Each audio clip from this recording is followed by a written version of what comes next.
Ja sam dobio lep šlagvort, u stvari, za početak sa pređašnjim govornicima. Tako da ću da skliznem odmah u temu sa jednim pitanjem. Pitanje, da li ste vi zamišljali da menjate svet? Da ste vi u stvari ti ljudi čije aktivnosti danas kojima se bavite u stvari menjaju svet na bolje? Imali smo sada pred nas govornika koji je baš pričao o tome. A ja ću da vas sad zamolim da zamislite jedan svet u kojem možete opušteno da uđete u market i da u marketu imate izbor polica ogroman, da imate od najukusnijih do najzdravijih proizvoda, do eko, do bio, razgradivih, kako god. I da vaše samo da uđete, da znate šta je to što želite, stavite u korpu, odete do kase i izađete napolje. To je svet u kojem danas mi zapravo živimo. I ono što je lepota toga je da je to svet koji smo mi gradili. To je svet koji nije postojao na ovaj način pre 20 godina.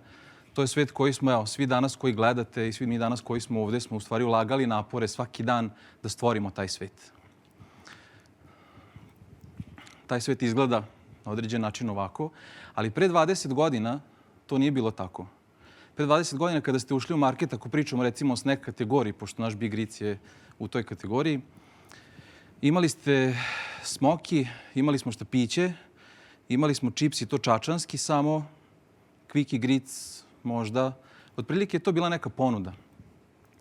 I ono što se tada u to vreme dešavalo da je svest ljudi i potrebe ljudi ka nečemu što je boljem, ka nečemu što je malo zdravije krenula da raste. I to je vreme kada je nastao Biogric. Ovde sam poslagao malo slike da se prisetimo dana od toga kako je krenuo proizvod, od toga kako danas izgleda. I pošto imamo razliku i toga da je nekad to bio Biogric, a danas je to Big Gric, neću pričati o tome šta je rebranding i zašto smo to uradili. To ćemo ostaviti za neku drugu konferenciju. Ali suština je da je to proizvod koji se tada pojavio kao odgovor na potrebe potrošača, gdje su ljudi hteli nešto što je drugačije, nešto što je bolje, što je funkcionalnije. Tražili su bolju alternativu. I sad se vratimo korak nazad i zapitamo se, a zašto baš Big Ritz? Zašto takva vrsta proizvoda? Znači, on je nastao iz energije tima od majke i dvoje dece koji su krenuli tim putem i odlučili su se da rade baš to.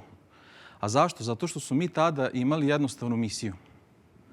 Misija koja kaže da želimo da širimo pozitivnu i zdravu energiju i da time motivišemo i podržimo ljude u njihovom putu ličnog i duhovnog razvoja.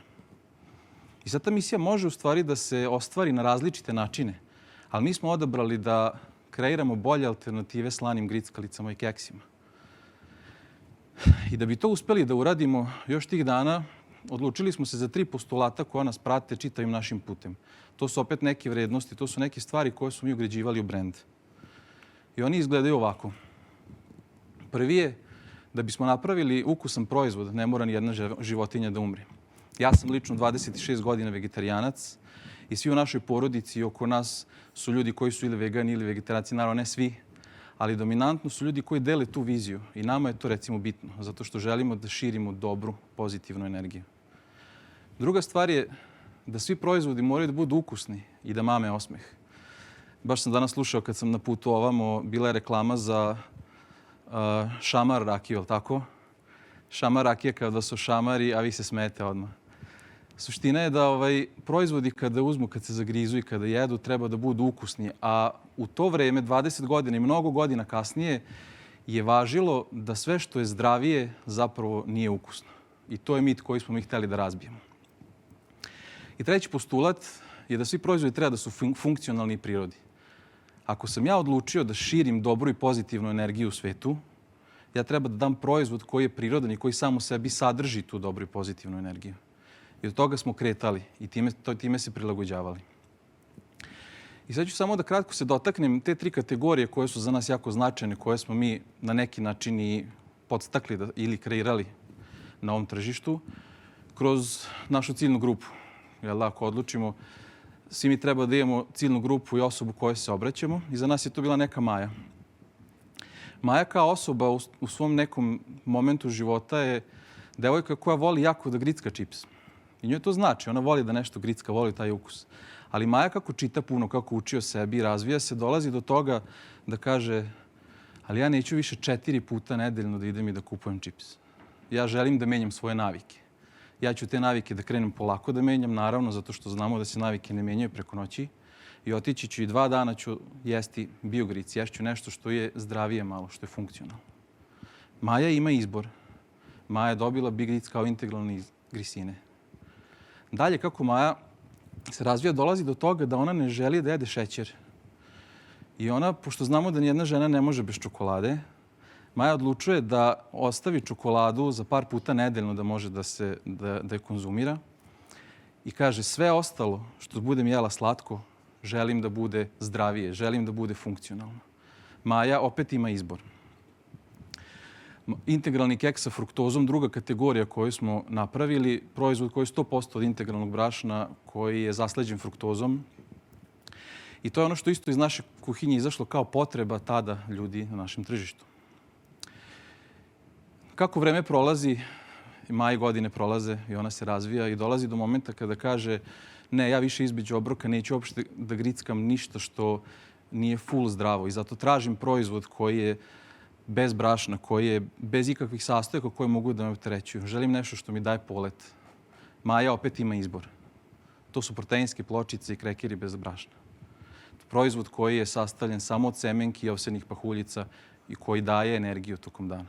I sad ću ovdje stanem na sekund da spomenem te 3 kategorije. Zašto? Da na neki način opravdam u stvari naziv moje teme koje počinje sa pioniri i inovatori. To je ekipa ovdje iz Instora insistirala da tako krenemo.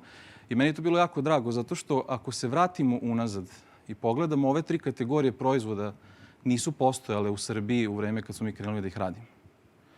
I to su neke inovacije koje smo mi zapravo doneli ovdje.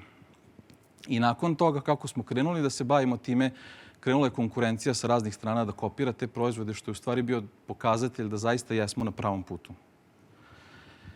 I u okviru naše kompanije, naravno, tu imaš još raznoraznih proizvoda kao što su Nutribela punjeni keks sa džemovima, kremovima, kao što je integralni mleveni keks i različiti smart keksi i krekeri, zaista kompletno bez brašna.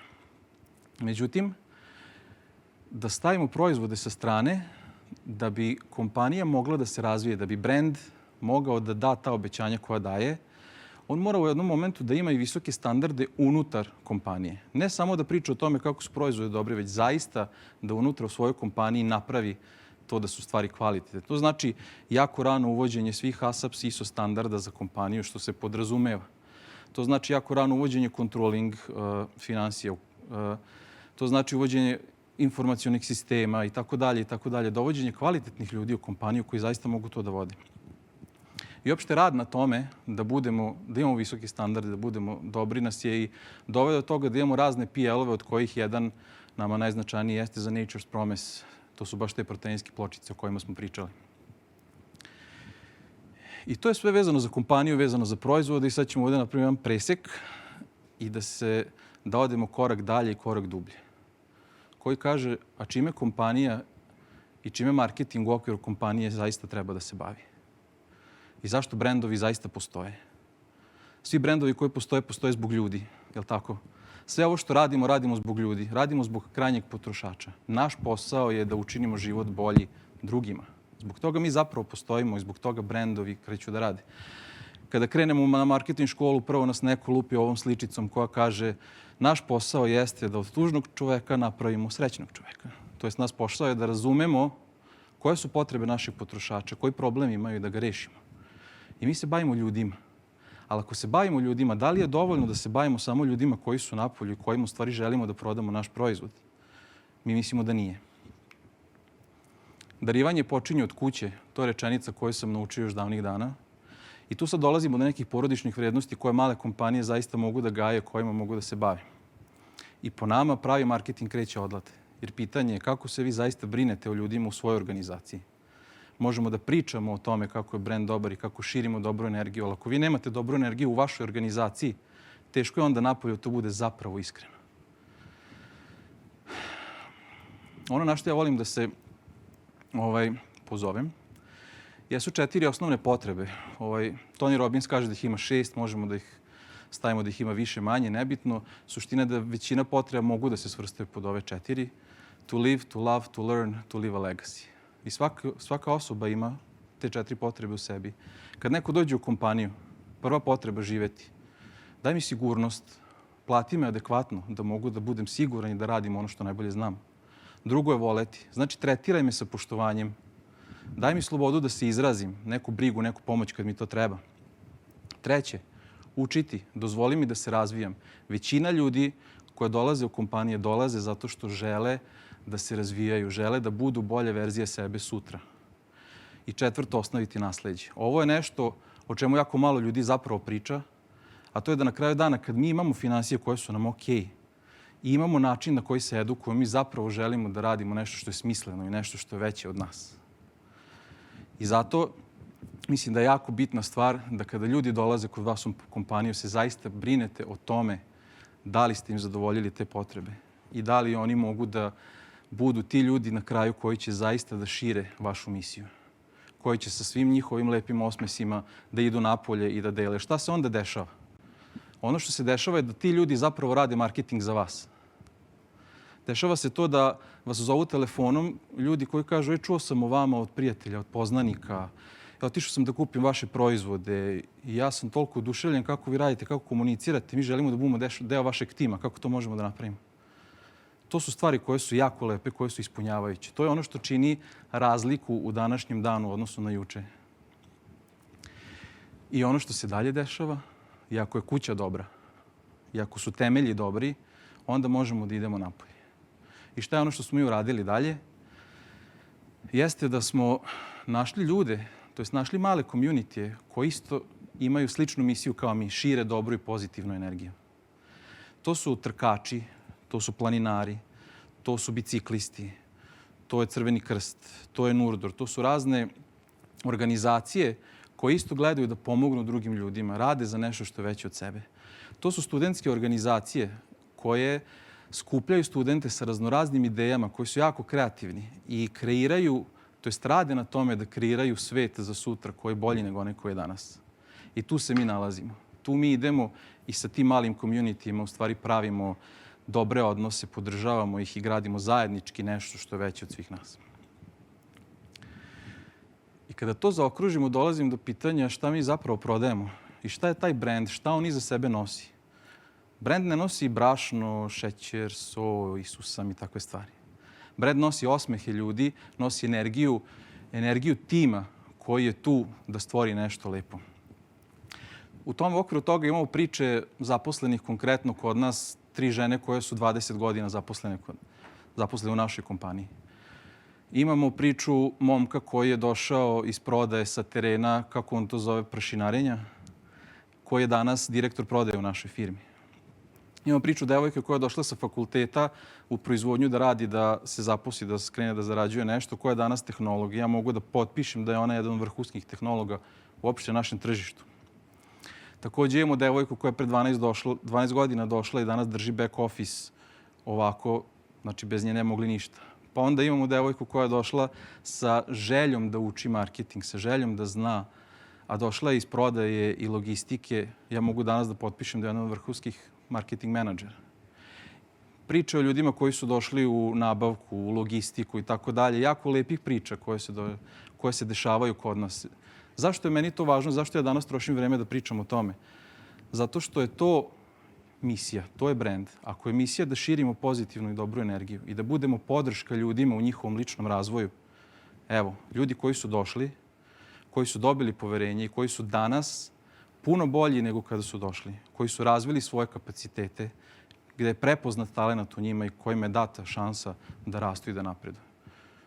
I mi jako malo na te male načine u stvari idemo da menjamo svet. Jer vraćamo se uvek na ono da budite promjena koju želite da vidite u svetu, je li tako? Ako želite da menjate svet, počnite prvo od sebe. Ako želimo da menjamo svet i želimo da prodajemo proizvode koji su podrška ljudima na tom putu, onda mi prvo i kao ljudi, a i kao kompanija, kao timovi moramo da budemo dobri i moramo da budemo ti koji se menjaju. I onda lagano dolazimo kako izgleda organski rast brenda.